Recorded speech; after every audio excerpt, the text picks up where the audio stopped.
President of Want Leverage Communications, a public relations and LinkedIn consultancy specializing in raising executive visibility. My website is wantleverage.com. If you want to download our free tip sheet, make your C-suite stand out on LinkedIn. This is a series of conversations from the amazing people from across my public relations and marketing network. And today is no different. I'm so thrilled to have Dan Simon, CEO of Qwoted, on with me today for a conversation about what media want. So welcome, Dan. Thanks so much for having me. Dan is an author and entrepreneur. He's founder of Comtech platform Qwoted, co-founder of Vested, which is an integrated communications firm for the financial industry, and chairman of the communications board for the Museum of American Finance. You probably say finance. Finance. I'm killing it with my New York accent. Sorry about that, Dan. And he's also an author. In 2020, he published The Money Hackers: How a Group of Misfits Took on Wall Street and Changed Finance Forever. So, Dan, great to have you here. And I thought we'd start by having you share your backstory. Like, where did you come from? Where'd you go to school? How did Qwoted come about? Well, I'll start in the present, which is to say thank you for the introduction, the kind words. All of that happens to be true. It sounds incredible when I hear it back, but it happens to be true. And today, yes, Qwoted is the largest network connecting media with PRs, experts, and brands.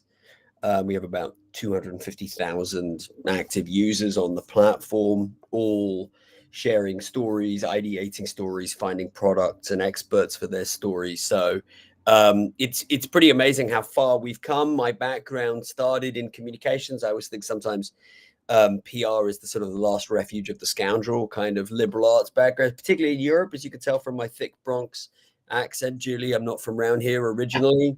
I've been here 20 plus years, but started off in the UK.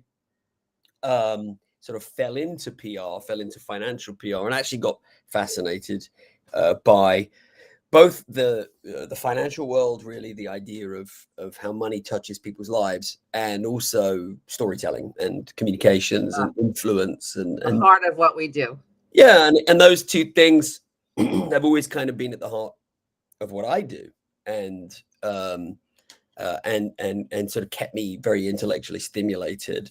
I think it was early on in my PR career that I sensed that we were a pretty antiquated industry, and that the tools and technologies that existed for us were not particularly good. I'm sorry to interrupt, but I'm just thinking back to my early days in PR when our media database was the Bacon's book. Oh, the Bacon's book, yeah, stuffing envelopes with press releases or manually clipping things with a pair of scissors, right? And I think I probably came into the industry at about the same time that the MarTech, ad tech industry was sort of really taking off. And so you had these incredible tools for marketers or advertisers or people in digital and web. And we sort of continued to move along at a snail's pace. And I think that's the genesis of, I built a couple of relatively successful PR companies. But really my colleagues and I, who are my co-founders in the business, always felt that the answer was to bring network technology to the communications industry. You had two, let's put it very ornery groups of people, PR people on the one side, the media on the other side. The tools that were available for them, press release distribution tools, media database tools, were actually making the problem worse. That was making it more antagonistic, not more helpful. They needed to be symbiotic, but they were very antagonistic. And we were very clear that if we could really bring a true network technology to the space, we could shake it up. And that's what we've been on a mission to do ever since we started Qwoted. That's awesome. So let's talk about the big issue at hand in our world, and that is the crazily changing media landscape. What is happening? Well, I mean, to a certain extent, it's a sort of an overnight tumult, 20 years in the making, right? Because we know what's happened. What's happened is that the large platforms Google, Facebook in particular, Meta, and Alphabet, sort of demonetized the traditional media industry. And digital media demonetized the sort of traditional cable and television industry, and just ripped ad dollars out. And what we've been seeing is the sort of the after tremors of that great shakeup, and media properties trying to figure out how they continue and how do they make money. Some have responded by paywalling their content.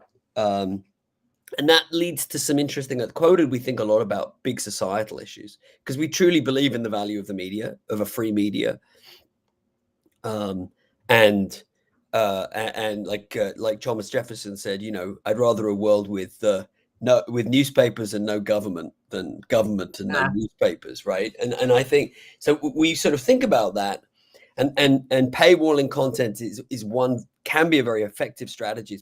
It's been very helpful at places like the Journal and the FT that can get away with it, but it does also create a two-tier news system where, as they say, the truth costs money, but the lies are free. And so we are seeing this sort of like secondary and tertiary and quaternary shocks from this demonetization. Some are pursuing sort of charities, some are getting bought by sort of corporate entities. And so are we kind of returning to a time like we saw in the 1920s when media properties are owned by large oligarchs? It's a very interesting time. And of course, at the same time, you have the sort of citizen journalism that's happening on places like YouTube and TikTok. There is a TikTok news star right now called News Daddy. It's a great name, News Daddy. He has more followers on TikTok than I believe the BBC, the Wall Street Journal, and the New York Times combined. Oh my goodness! On that property, right? I Quoted, we are agnostic about what constitutes media. We think if you've got an audience and you're allocating eyeballs, you're a media property for us. So at Quoted, the users are, yes, traditional, desk reporters at the Wall Street Journal, or the BBC, or the New York Times, but also podcasters, YouTubers, bookers, and producers for local television shows. Really, as long as you're a sort of professional storyteller with an audience, we're there to help you for free. Right.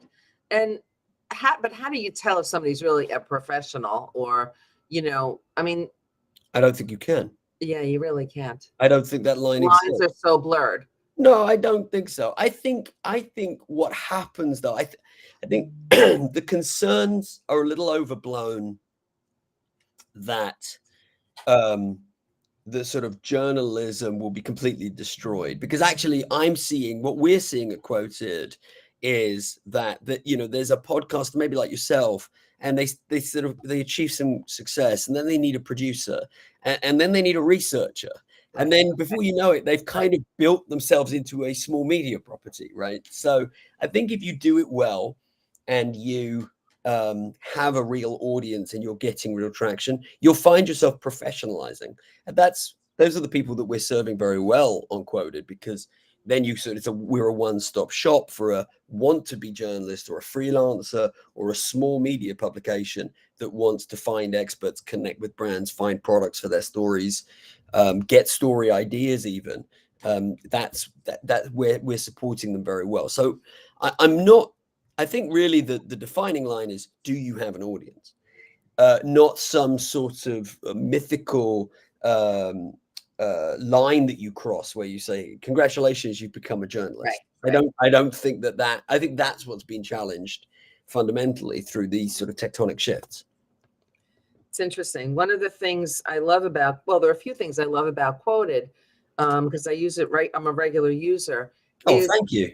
That it's really introduced me to a lot of outlets that I might not have known about. And certainly for my clients who are startup companies or smaller entrepreneurial ventures, it provides an opportunity for them to get seen and heard as a stepping stone to the bigger media outlets.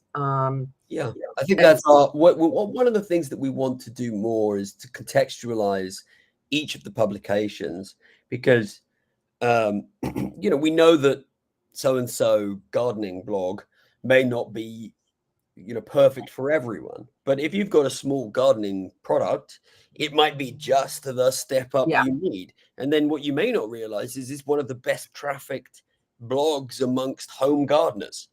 And I think what we want to do is give you that context as a user, or as a PR person, perhaps, to then give that context onto your client and say, yeah, sure, you may not have heard of this, but it's going to be really good for you in the following way.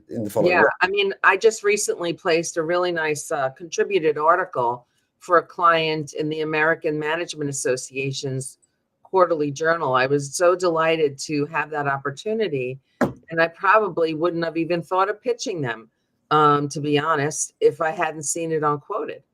And we hear that all the time. We Yeah. hear that all the time. And again, that's where, not to get too technical about it, but that is why networks succeed. Or maybe to put another way, there's a book called The Platform Revolution that was very informative for us when we were starting. Our CTO is very much exactly a tech nerd, as you'd hope. And he made us all read this book called The Platform Revolution. And the key phrase there is platforms eat pipelines. And what he means by platforms eat pipelines is that networks beat the Barron's book, right? Because the Barron's book is it's very single. You can't read it all in one go. It's not smart, right? It doesn't know anything about you in return. And so, what if you can imagine a magic Barron's book that when you touched it said, hey, Julie, here's someone that you should think about based on what I know about you. Well, that's what networks do. You think about, and in many ways, or this reporter is no longer there. Right. Or this person's moved on, or they're now covering, or they recently did something. They're not someone that you traditionally thought about, but they just did something. They just posted a request. They just reached out to someone else about a similar topic to the thing that you're interested in. So now they've entered your sphere of influence. That can only be achieved, and again, not to get too technical, but the data persistence, right? Which is a fancy way of saying, I know who you are. I know everything I need to know about you as a platform. And in every other aspect of our life, that has made our lives incredibly easy. When you get an Uber, it knows where you are. It knows your credit card details. So pre-negotiates the thing. It knows exactly how much it's going to cost. And that seamlessness, I'm talking about seamless, right? Grubhub, seamless. They know what you've eaten before. They know where your address is. You don't have to type it all out. You don't have to tell them that the last time you ordered Mexican food. It knows. That's data persistence. And that's why platforms eat pipelines. That's why networks have basically taken over our lives. Anytime we need to get something done, we pretty much always turn to a network to do it. If I want a freelance PR person, I might use Upwork. If I want a plumber for my house, I might use TaskRabbit.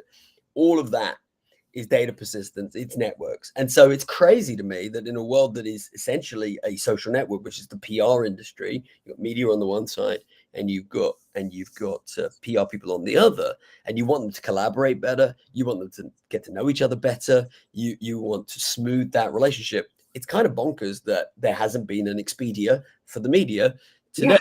Yeah. No, it is really interesting.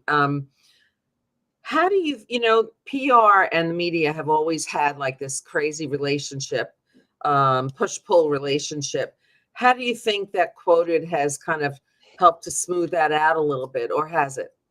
Oh, it absolutely has, and I'll tell you how. Part of the reason that PR and media have had a sort of troubled relationship in the past is partly because, as with anything, there's bad apples in any community, right? It's a bell curve. There are going to be outstanding people, most people being the average, and then there'll be 10 or 20% of people who are, let's say, bad actors. Maybe they, for example, they just pitch irrelevant stuff. Well, the existing modalities and tools, particularly media databases, incentivize bad behavior. Let's just there's plenty of bad behavior on the media side too, but let's just focus on the most obvious one, which is to say, why do media people not like or dislike PR people? Well, Or haven't in the past. Maybe I'm hoping that maybe they like us a little bit more these days. But who knows? well, there's always been a need. There's always been a symbiotic relationship, a need for those stories, a need for those ideas. But I think there's been a few bad actors who've been weaponized, who've been given on steroids by the tools like Cision, Muckrag. And if you're being charged thousands of dollars for essentially an email database, what incentive do you have to narrow your outreach? Zero. This is costing me a fortune. On the off chance that I catch someone in this large net, I might as well blast this irrelevant story to as many people as I possibly can. Again, dumb. They're dumb pipelines. They have no mechanisms. They can't stop you. They can't say, I've looked at the list, and Right. with the data persistence that I have over you, Julie, I know that 2/3 of this list are not going to be interested in what you have to send. So I've automatically removed them. They can't do anything like that. In fact, actually, you're paying so much money, which is another problem, which is just these tools are expensive as well as not being very good. You're largely incentivized to go as far and wide as you possibly can. And if you multiply that by the 7 odd million people there are in the PR industry, you get a lot of noise and a little bit of signal. And the signal to noise ratio is an enormous problem. We're solving that precisely because we make smart matches, data persistence. We won't let you reach out on irrelevant things. And we also tip the power a little bit in the media's direction. So there are things like AI checkers. There are things like mute buttons that our media users have, which PR people aren't aware of or don't see on their own side of the experience, that makes it a little easier for the media. And that's why they're turning to us over email, which is just a feed of stream of consciousness garbage. So let me ask you this, because I run an entrepreneurial, boutique size public relations agents, the consultancy. I also do a lot of my work on LinkedIn. How do you serve entrepreneurs like me? Because we've always had a real issue with the Cisions and the Muckrags of the world, which do charge a lot of money, and it's exorbitant for people who are solopreneurs. Yeah, the first thing that we've done is created a media database and made it free. So if you may not have seen it because it's in beta right now, but if you go to your top nav, you will see a thing that says media database, and we let you use it for free. So in addition to the live network that we've got going on with the media users that you're interacting with every day, which in and of itself is a targeted database, we also let you use traditional database tool for free, because we think that you shouldn't be charged tens of thousands of dollars for an email list in 2024. We actually think that the future is network, and that's part of the reason why we're so comfortable giving that away for free. We want to demonetize that business. We want to set the price for an email database, if not free, then extremely cheap. Right.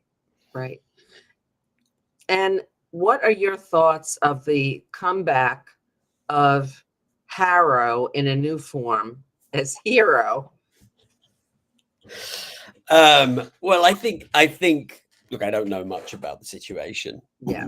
But no, I imagine that the founder was probably a little discomforted by the fact that Cision had sunset the Harrow brand.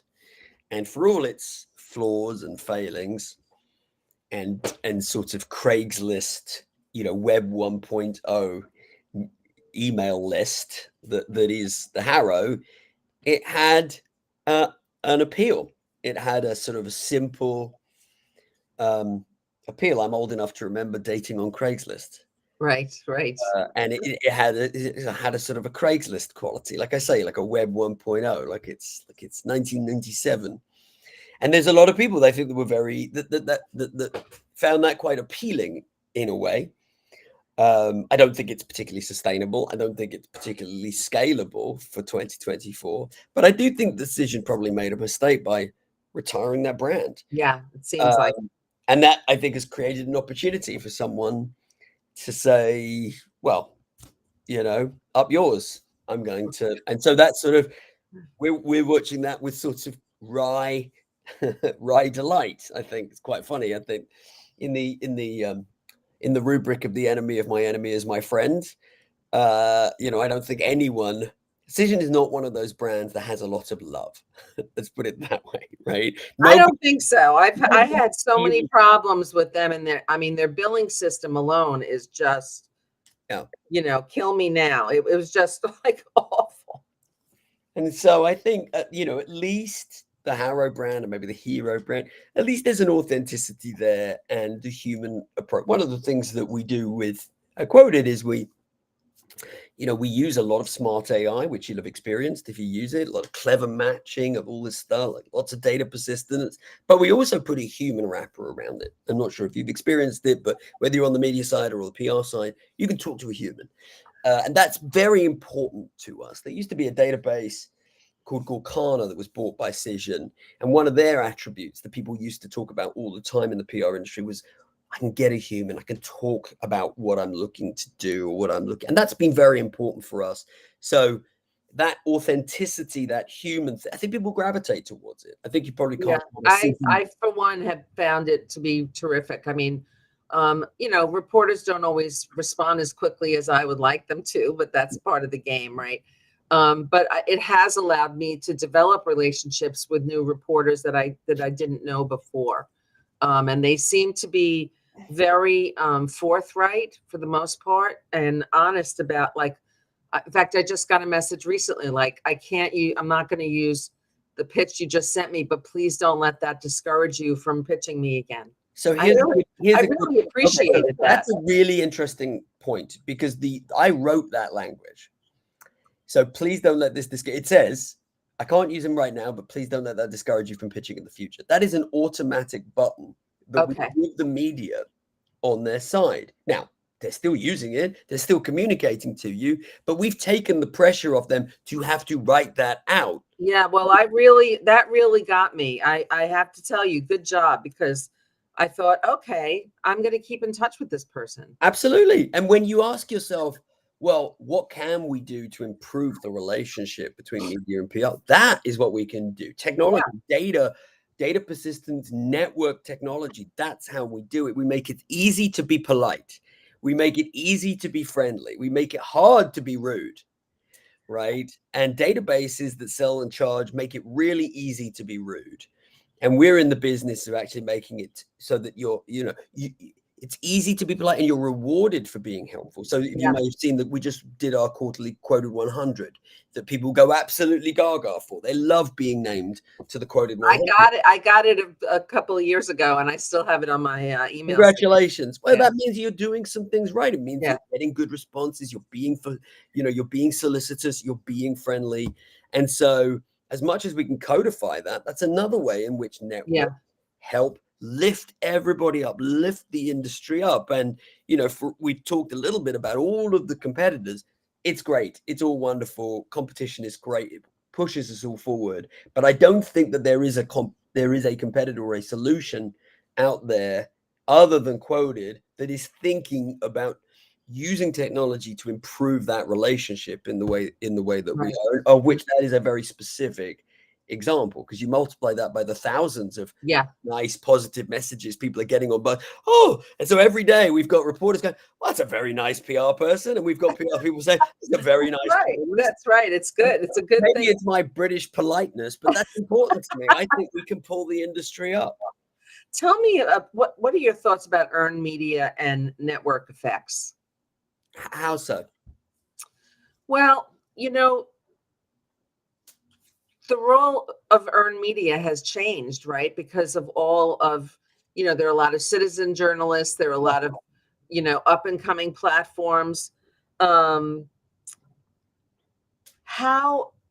is the way that Qwoted works helping to amplify the role of earned media? Well, I think, okay, so I think earned media has definitely shifted. And I think that the eyeballs are fragmenting. I mean, I'm old enough to remember there was sorts of, I grew up in the UK, there were 3 television channels, 4 when I turned, I don't know what age, but I remember 3.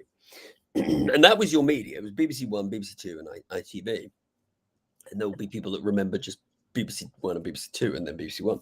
So, Right. you know, We had 2, 4, and 7. right. So you can, you know, you think about that. If you could make it into that, everyone was watching. Or if you could make it into the New York Times, everyone was reading. And the reality is that the eyeballs have stayed relatively the same, and the venues for those eyeballs have just atomized. They've just fragmented. And so earned media, I think, serves an enormously important function. In ironically, I think in many ways it's more important now than it's ever been, because paid media is so effective. Social media is so effective. Owned media content, with every brand becoming their own communications organ, and very sophisticated at that. Trust, as you know, is at an all-time low. And that's where I think brands like the New York Times, Wall Street Journal, CNBC, name them, BBC, have cashed in a little bit with paywalls. Right. To say, okay, we know that the mark of the New York Times, it matters. And I would argue that that probably extends into a lot of earned media venues. Being in Dan's gardening blog, which is one of the best gardening blogs, you know, may not get you all the eyeballs in one place, but it's a mark of significance. It's a mark that you did something important, that you're worth paying attention to. And so, you know, years ago, I met a good friend of mine now who runs a small celebrity PR agency, Dawn Miller, and she always used to say, "You get the ink and work the link." Huh. And you know what that meant was, like, you can't just rest on your laurels and get that anymore. You have to take the extract, stick it on your LinkedIn, take the brand, you know, take the probably some of the stuff you're advising your clients on with regards to LinkedIn. You know, get the logo, put that in places. You know, take the full interview and cut it up into snippets and use it. So you have to sort of port the earned media outputs way more into your owned paid and social media channels for it to be effective. But I think it serves a unique purpose that cannot be achieved by owned, paid, and social alone. Right. And yeah, we're on a mission to democratize that. There's a lot of stories. I mean, you talked about, we don't have time to get into it. You talked about the sort of the tumult in the media. And to a certain extent, that tumult is also having a deleterious social consequence. And it's a lot about, you know, how many times has the Washington Post written about Jeff Bezos's rockets, right?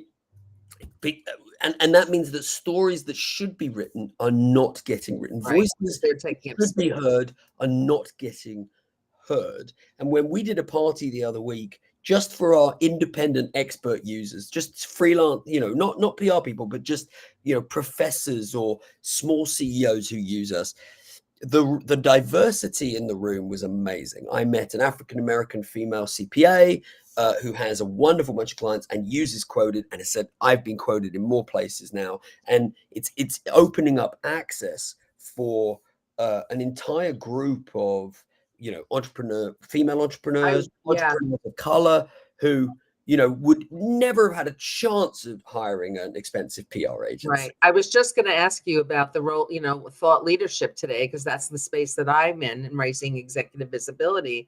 And you just kind of took the words out of my mouth. It has provided a lot of new opportunities to get one's thought leadership out there on platforms that matter, whether they're niche oriented or, you know, or the big guys. I just want to wrap up by asking you, what are some of the commonly asked questions about Qwoted that you often get from users? Can you share one or two? Commonly. So we have an amazing team of user success people who get feedback on the product every day. And on the media side, we have what's called our media advisory board, who meets once a quarter to inform kind of a lot of the product and feature development. So a lot of the things, almost everything that we build out of Qwoted comes from feedback from our users. And I think that the best innovation is a combination of this sort of, Steve Jobs said your customers don't know what they want until you show it to them, which is the same as what Ford said about if I'd asked my customers what they want, I'd build a faster horse. So there's this Fordian, Edisonian, Jobsian view of innovation where your users don't know what they want. You have to go away and invent the future. And to a certain extent, Qwoted does that. And there's another view, which is this iterative view of innovation, where we listen every day very intently to our customers. And a lot of the language and the buttons that you see in the platform come directly because someone has said, can I mute this user? So last release, we introduced a mute button for reporters, and they love it. They love it. Product directory. So you may, our product directory. We now have thousands of products listed in our directory, the same as we have experts, hundreds of thousands of experts listed. That's because our PR users were saying, well, I can't attach an expert to a gift guide. This is a New York Times gift guide or a Wirecutter gift guide. What do you get? The mother who has everything this Mother's Day. I want to be able to attach pictures of my product. And so that came about directly in response to user feedback. So I would say, it's all there on the page. There isn't a common set of questions that come up, but everything that you see and like about Qwoted has originated from a conversation that we've had either with PR people like yourself or on the media side. Great. Well, Dan, we'll have to leave it there. We could go on and on. Thank you so much for giving me your time and expertise this morning. I really appreciate it. I'm sure our viewers really enjoyed what you had to say and the insights about the Qwoted platform. For everyone else, I'll see you next time on PR Patter. And if you liked what you saw today, go to wantleverage.com and download our free tip sheet